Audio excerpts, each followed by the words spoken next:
Hi. Does everybody have a pen and paper? Okay. So, I'm just encouraging you all to take notes, just so that you can have something to refer back to, because it's going to be. I'm trying to share as much information with you all as I can. Um, I want to do a brief review, but also just in general, I just want to share as much information with you all as I can, because this topic is something that I saw that impacted me certainly very greatly, and it impacted me directly. And if it's not impacting you, then it is impacting someone you know, who you'll be able to speak to, who may not know the truth. See, live. Does anybody remember what the foundation scripture was for this Bible study lesson? It's John chapter 8, verses 32 and 36.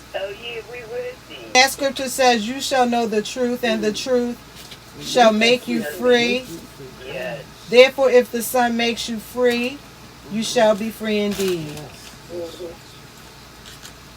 Okay? Remember, we looked at, or we discussed a clip from a movie called The Clash of the Titans, and remember I told y'all how popular this movie was.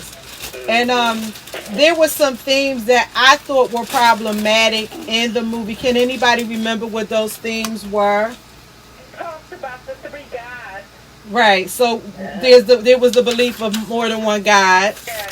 What else? And Poseidon, and there was trickery. What was the devil? Hades. Well, that was, you said. So I did once I did hear trickery, right? So who was actually, this is a really good one, because who was doing the trickery? Zeus. And who was Zeus equivalent to in our belief? God. Right. Okay. So Zeus was a trickster. That's good. You remember that. And then we talked. And you said Hades. And what were you gonna say about Hades? Right. Hades was tricked by who? By his brother, Zeus. Okay. Now, Hades is the equivalent to who in our belief system? The devil. Right.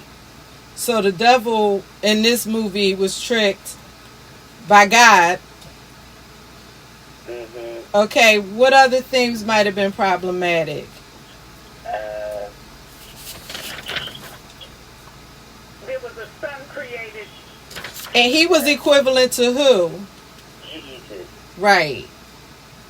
There was a son. And whose child was the son? Zeus's son. Right. Yeah. Was that child by Zeus's wife? I don't know. Who was that lady that was in that bed? She was a mortal.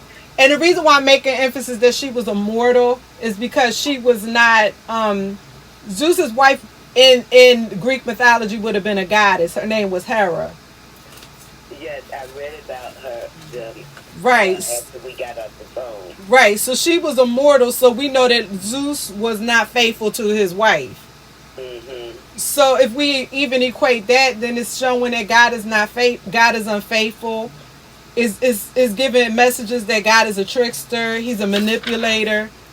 There was one theme that came across that they kind of glossed over it, but it was very well represented.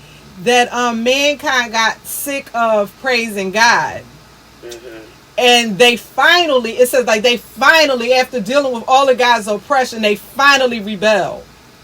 And that word finally is very important, because what it's saying is that mankind was justified in rebelling against Zeus.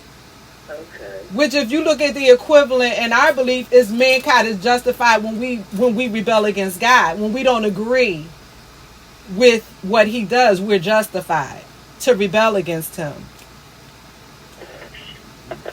Does that make sense? Well, that's the way they said it. That's the way they said it, right? The way they set it up to be in their mind that when they did rebel, it was okay. Right. They were being treated unfairly. So that's what I'm saying. Do you like this? Is what I'm saying making sense? Well, yes. Yeah, it was in the, I didn't even, I used to paraphrase. I've been a paraphraser since I was like in the 8th grade, 7th grade. I literally just took the sentences out of the movie, like the lady said, and finally mankind rebelled. And I'm like, okay, this wouldn't be, I wouldn't have thought it problematic if this was just a movie from back in the 80s, right? But this movie was based on Greek mythology. Greek mythology was a belief system that there was more than one God. That's what I wanted to ask you, Pastor. Okay. Now, Zeus, is he supposed to be real? Because they say that he's Helen of Troy's father, and she was real. Okay, so this is the thing. Honestly, I don't know if Helen of Troy is real. Because some of those stories get mixed up. Some of those are legend, and some of those are actual history. So, mentioning Helen of Troy, I'm not sure. I've heard the story of the Odyssey and Odysseus and all those. My teachers used to read those books to us. I'm not familiar with Helen of Troy. But what I will say is that there were a lot of religions during Bible time that believed in more than one God. And that was what God... Huh? No, I said, yeah, you did say that last time. Right, and that was one of the issues that was addressed throughout the Bible. That God would begin to reveal that their gods were not really God. That was one of the things he did in Acts. I can't remember what chapter it was. They actually mentioned that the people used to worship Artemis or Diana, and she was a Greek goddess. And Paul got irritated because of something that someone did and cast the devil out, and the people got mad because it hit their pocket. But Paul basically revealed your God ain't real. There's no God but Jehovah. We saw that with Pharaoh in Egypt. We know that the Egyptians worshipped many gods. Yeah, the statues and... Exactly. And they thought Pharaoh was a god. And one of the things that Moses did with all those plagues that the Lord was using Moses to send was showing each one of those plagues represented one of their gods. And so we see these different things throughout the scripture. Remember, God fought against Baal. Elijah had all the prophets of Baal to come out, and he stood on one side and had all the prophets of Baal to stand on the other side to show whose God was really God. There have been so many moments in scripture where God revealed he is the one true and only living God. So this issue of Greek mythology, the reason why I feel it problematic is because it's something that was demonstrated years ago not to be a true religion, and we're still seeing movies today that are based on it. And see that the whole idea to me is problematic. Thank you. Now, why is it problematic to you? Because it's only one God. Exactly. But now think of this. Think of the world that we're living in today where they're looking at it and they think it's just entertainment. And you don't know the truth. And you're looking at it and these messages, it's not just in the Clash of the Titans. We talked about the series Lucifer. The tagline for the TV series Lucifer was that Lucifer came to earth because he wanted to understand humanity. But as we read scripture, we'll find out Lucifer don't care nothing about humanity. Not the real Lucifer. But if you look at a TV series every week that's telling you Lucifer cares about you and God was It's harmful. Exactly. And that's the problem that I have with it, because I don't know if I shared this with you all, but some of these messages slipped by me and I missed it. As a Christian who I say I love God, and I have tried as hard as I can to be submitted and surrendered to God, and that's what's so problematic about it, because as much as we love God and as much as we want to live for God, these messages have gotten so intertwined into the regular television programming, that if we're not prayerful and careful, not only will the non-believer or the unbelievers miss it, but we who are saved can miss it too. Does that make okay? Okay, I want to do a pre-test. I do want to do a pre-test. It's not going to be long. It's going to be real short. So if y'all don't know y'all stuff today, y'all gonna fail. And I don't know what to tell y'all. I'm sorry.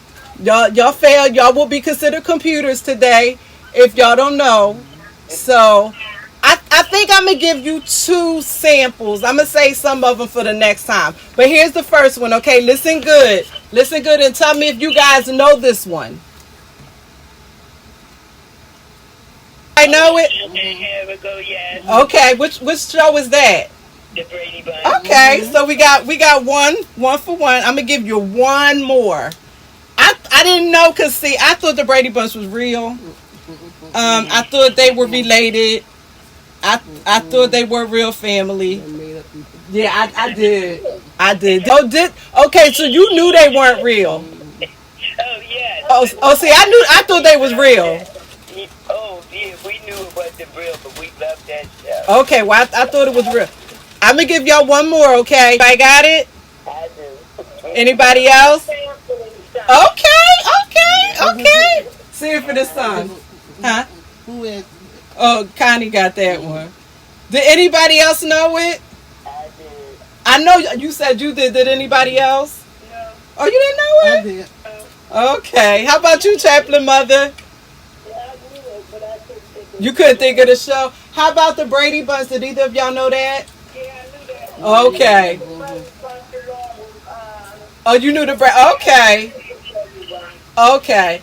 I don't want to use them all today, because if I use them all, we're not gonna have no pretest. So I'm gonna just give y'all the same page. I'm not gonna try so much to convince you all. I don't want to convince you of anything, but I did want to share some interesting facts and some definitions that I found that I thought were really interesting. And today we're going to go through some scriptures about heaven.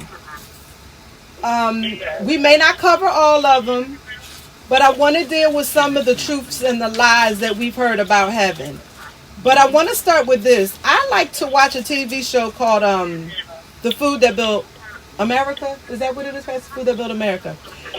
That I look at, and I'm really into The Food That Built America. And I find it interesting because it talks about what the world was like before computer, when you didn't have Hershey bars, when you didn't have canned food. These people who had an idea and they just were so confident in it that they kept pursuing it. One of the things that I found interesting as I'm looking at more recent episodes is that it's talking about advertising. One of the things that I learned from this TV show is how much advertising affects everything around us.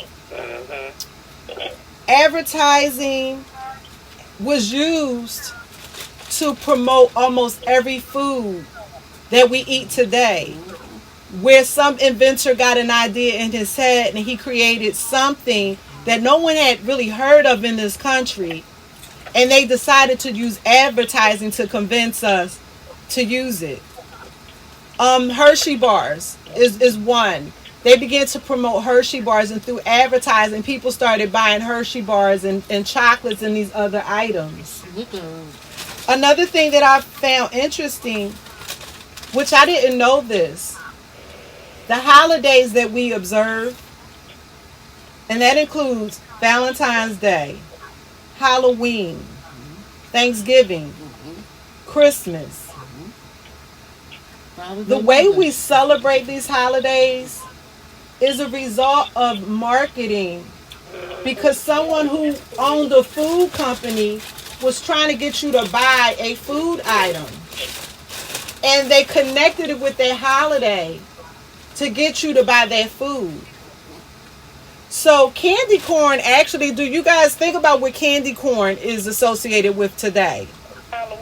Halloween. But it used to be associated with Christmas. And I thought it was Thanksgiving. So it started out as Christmas. The reason why they switched to Halloween is because there was so many candies being pushed at Christmas time. It was an oversaturation. So they switched it over to Halloween because Halloween has started to gain popularity in this country. But even the way we celebrate Christmas, during the time when there was not a lot of industrialization, people went to church and they went home. They didn't have the Christmas trees and all the decorations. And even exchanging gifts was not something that they really did back then. Because holidays such as Christmas were actually considered holy days. And people spent that time in church and then they went home. And that was it. I remember my own great-grandma saying, we got an orange and we might have got a dial if we was lucky, and that was it. So we're so influenced without even realizing it through commercial advertisement. But what I found really interesting is that as advertisers realized how much money they could make through commercials, today we're seeing them make over 297 billion, or they're spending over 297 billion just on commercials, right? They realized there was another way that they could push product out to us. It came through movies and television. Actually, one of the first products that got pushed out to us was in 1971. And this is not the first, but it was one of the first. 1971. A company called Post, a major competitor for Kellogg's. They got sick of being number 2 because Kellogg's was killing them. Actually, they stole Kellogg's recipe. That's why Kellogg's was killing them, because they took Kellogg's recipe. And Kellogg's had Fruit Loops. And they wanted an item to compete with Fruit Loops. They came up with Fruity Pebbles. And they paired it with the Flintstones. And that's how they sold Fruity Pebbles to a whole generation of children. Because of a television character that we already knew and loved. They grouped Fruity Pebbles and Cocoa Pebbles.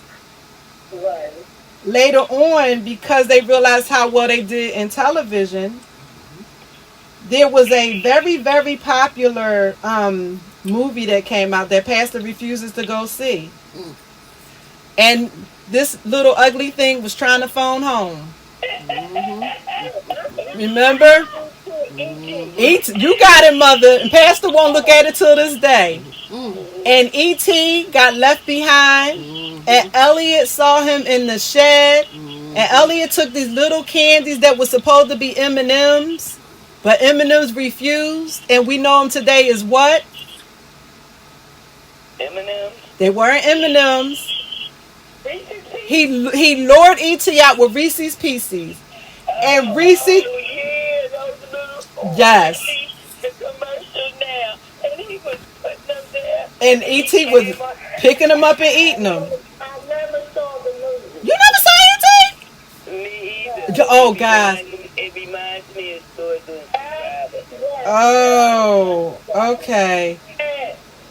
Because Pastor won't look at it either, so y'all are in a club. I feel like this little boy when I was in a class with these little kids, and this little girl said she never saw the Wizard of Oz, and this little boy was horrified, like he was trying to figure out what happened in her childhood that she had never seen. And here I go with you never saw E.T. Like what happened? But that candy experienced a 300% increase in sales because it was in that movie E.T. Yeah, Reese's Pieces. I'm using those examples, and like I said, I'm not trying to convince you all because I think we're all on the same page. But I just want to show that if they know they could use a movie to advertise product, what other messages are being pushed in movies that we're not aware of? Pushed in television that we're not aware of. I want to share these definitions, and this one definition actually I found really interesting. And I just went on Google Dictionary.com, and the word entertainment. I'm going to read this definition to you all. It says entertainment is the act of entertaining. I love when they do that, when they take the word and put it right in the definition. The word entertainment means to hold the attention of, pleasantly or agreeably, to divert, amuse, agreeable occupation for the mind. The word occupation or occupy means to take up space, to engage or employ the mind, energy, or attention of. The word diversion is actually a military term. A diversion is a movement made in order to deceive an enemy. It's intended to draw off attention from the main point of attack. All those words are in entertainment. Entertainment is the agreeable occupation. You agreeing to let something fill up your mind and take your attention. You agreeing to allow your attention to be diverted. Diversion is a movement made in order to deceive an adversary or an enemy. So that's what entertainment is. So we have to question when we're looking at TV, even looking at the news sometimes. What is the purpose? What is the point behind this television show that I'm watching? What are they trying to teach me?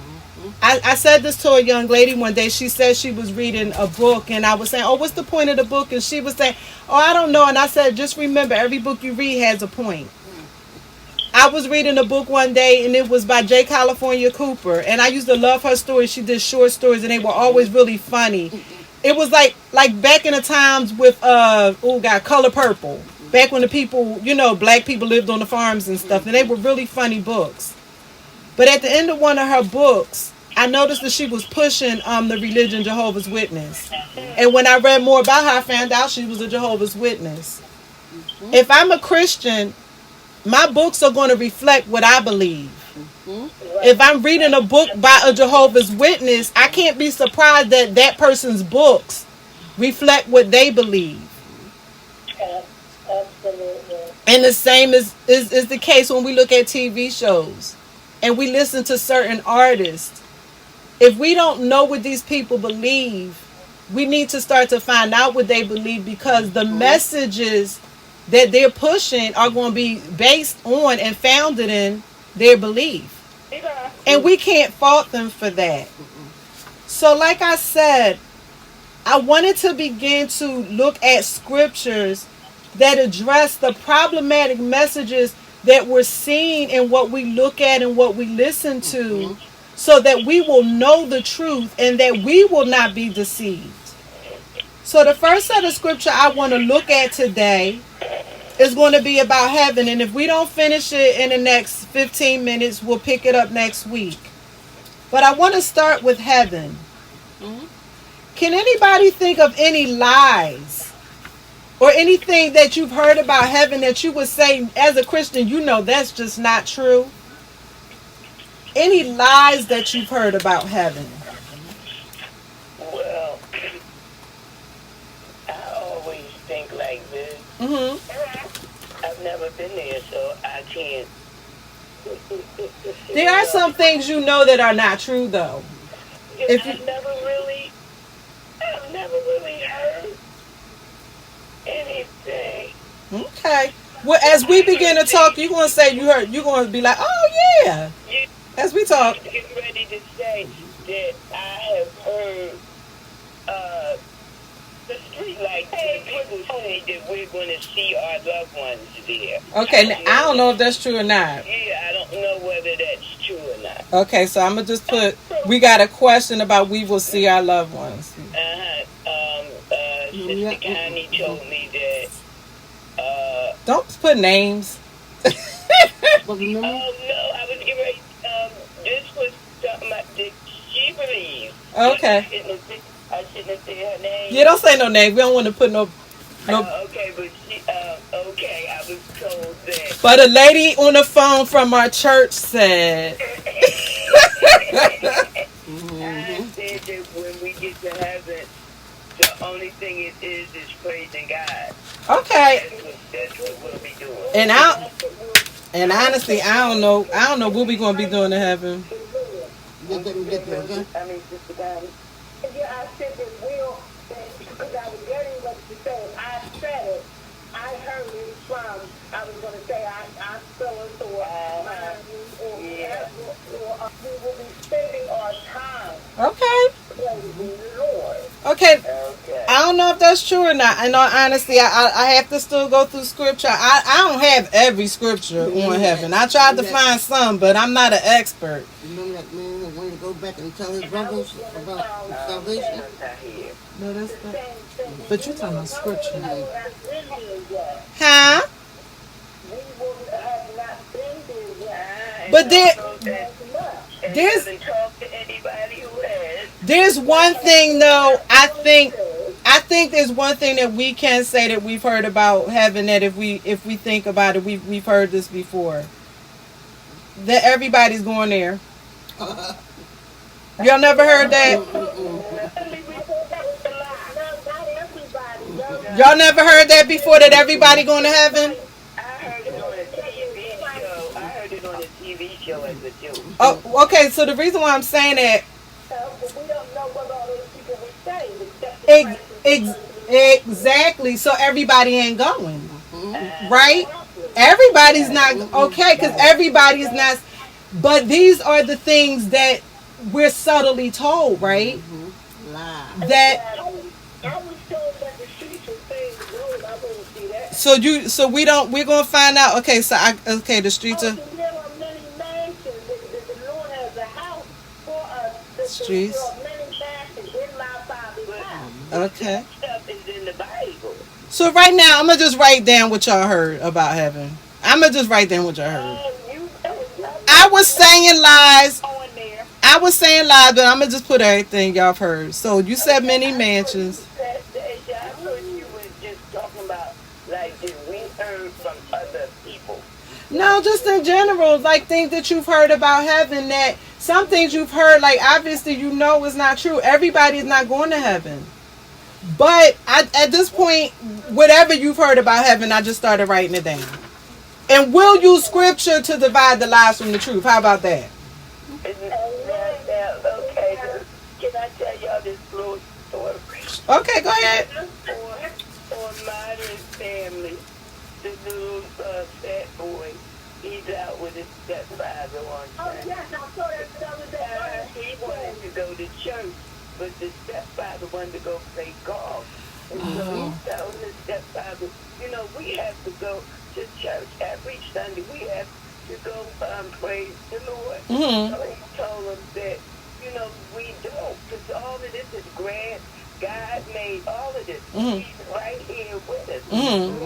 So you're telling me that everybody is going to heaven, nobody is going to hell. Mm-hmm. Okay. That would be See? It is something about, because the stepfather went on to go. He said, stop, because I want to hear about this part of heaven where all the bad people is landing at too. Who was saying this, Manny or Jay? Manny. Okay. He said, I want to hear about this heaven of yours. Mm. Where all the bad people are coming to. Right, exactly. Like you think there's really a corner in heaven for the people that ain't saved. Please. But these are the lies that are subtly told that we've seen in television shows. God is not sending anybody to hell. We see these souls that we see people, obituaries of lives that they lived that we know good and well they didn't have a relationship with God, and they got angel wings on them on the obituary. Yes. I mean, now we looking at that person like, if they could do all what they did and go to, you looking confused. But would be confusing. The one I love is to be absent from the body, is to be present with the Lord.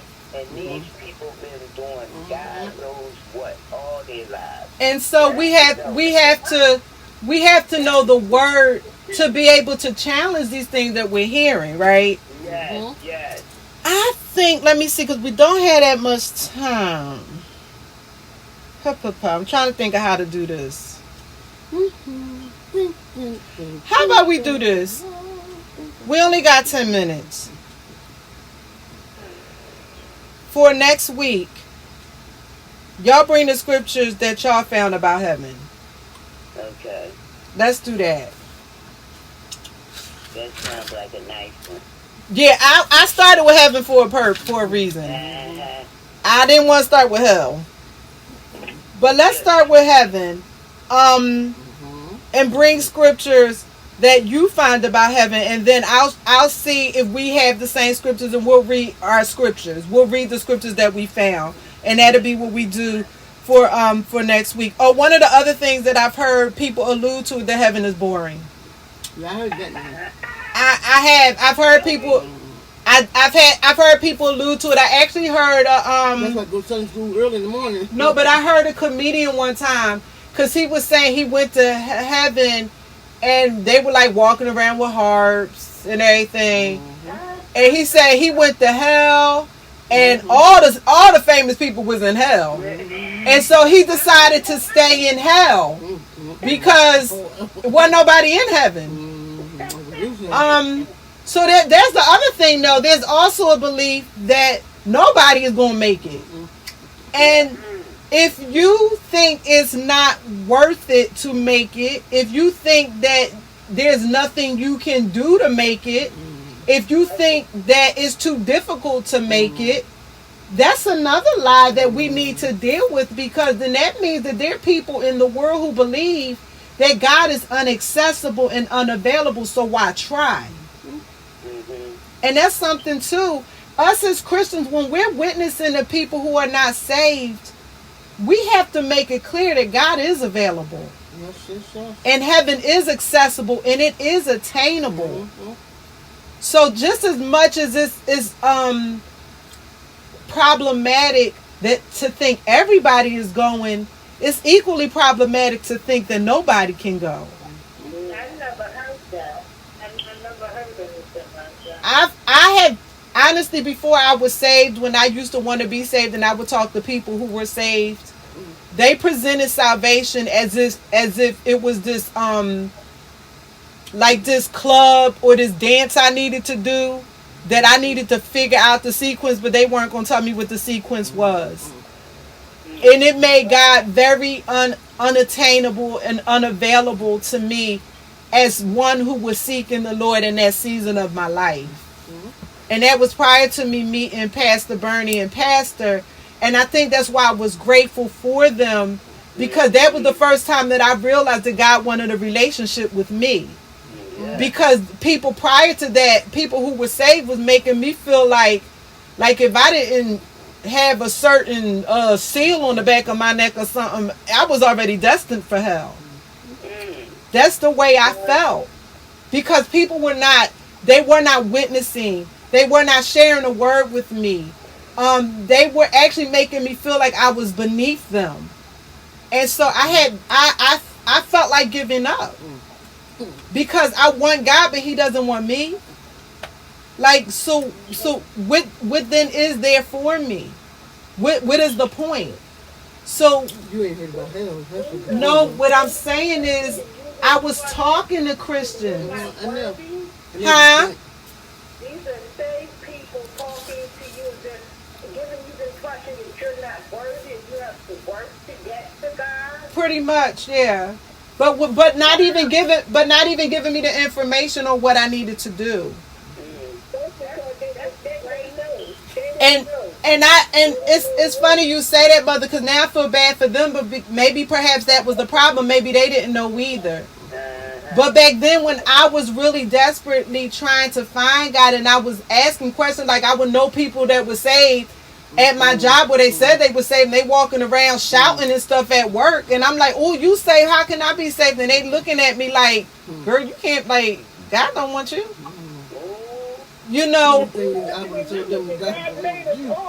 Oh no, I understand that. I understand that as a believer. But as a non-believer, when you feel that there's no way to get in, it can lead to hopelessness. So like I said, next week, since all y'all experts, come with some heaven scriptures. And actually, if y'all have time, come with hell scriptures too, because if we get through with the hell, I can't talk. If we get through with the heaven scriptures, then we're going to go into the hell scriptures. Okay? So we're going to close with that today. Like I said, be prayerful about what you're letting into your spirit. What you're listening to. What you're looking at. I did have this note, and I wasn't going to share it, but I do want to share just to close out, since we're not going to do the scriptures. I started to wonder whether our emotions, particularly for those of us who sometimes battle with depression, whether your emotions and your mental state are a reflection of the things that you let into your spirit. So for instance, when you're feeling down, you do need to do a check of what have you been listening to. I'm looking at that. Who have you been listening to? Who you been looking at? What have you been around? What have you been engaging in? Because I'm coming to believe that our emotions and our attitude and our outlook is very much a reflection on the diet that we're on. Just like when you go to the bathroom and you have to make a bowel movement after you eat. Your emotions will reflect what you take into your spirit. And when you're depressed, that's like a bowel movement. That is a symptom that you've taken something into your spirit that you didn't need to. And I know for myself, there's certain movies that I watched. I remember looking at $1 Million Baby. And I woke up the next day and I was so depressed. And I'm like, why am I depressed? And I remember that movie that I looked at. Everybody does not have the ability to look at everything. We don't all have the grace. You have to know what you can handle. One person may be able to look at something, not have a problem. But that's not the diet that works for you. It's just like you see them little skinny, itty bitty women that they can eat everything and they never gain weight. And then you eat a block of ice and you gain 20 pounds. You can't eat what everybody else eats. So we have to really be prayerful and really take time alone with the Lord to ask Him to reveal to us those things that are in our entertainment diet that maybe He wants to purge and that maybe He wants to remove. And even conversations, people who we're spending too much time talking to. Sometimes some conversations we need to ask the Lord, who am I talking to that maybe I need to limit? Just like as I was a kid and my dad made me limit the amount of time I was on looking at TV. You will not forget that. I won't. I was happy with him. Pastor said, you won't forget. No, I won't. You will never forget that. We need to be aware of what we're taking into our spirit. So you gonna go in heaven and tell God He will let you look at what you want to look at. I was hot with him. But like I said, our foundation scripture is going to be John chapter 8, verses 32 and 36. And we're going to look up scriptures about heaven and hell, and we're going to bring those in next week, okay? And then we're going to address, through our own research, we're going to address the lies that we've heard about heaven and hell. Okay? So think about the lies you've heard about hell, because we didn't mention those. Also think of the lies you've heard about hell, or the things you've heard about hell, whether it's truth or lie. Think about what you've heard about heaven. Think about what you've heard about hell. And please try to find scriptures on both. You don't have to do an exhaustive list, but just take the time to look it up, okay? And we'll bring that back next week. Does anybody have any questions? No. Okie dokie. So we're going to pray.